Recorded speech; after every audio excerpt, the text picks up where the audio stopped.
Assalamualaikum warahmatullahi wabarakatuh. Selamat pagi Siralun. Saat ini saya sedang berada di arena Jalan Sehat yang dilaksanakan oleh Syedaralun, masyarakat Aceh dalam jumlah banyak mengikuti Jalan Sehat bareng calon Presiden Republik Indonesia usungan Partai Nasdem, Anies Baswedan, pada Sabtu 3 Desember 2022. Kegiatan ini merupakan rangkaian agenda Anies Menyapa Aceh. Meskipun sebelumnya mendapat diskriminatif berupa pelemparan telur busuk oleh orang tidak dikenal.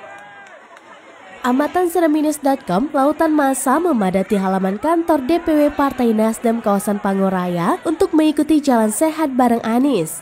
Jalan Sehat ini mengambil rute dari kantor Partai Nasdem Aceh ke lapangan sepak bola Panguraya yang hanya berjarak 200 meter.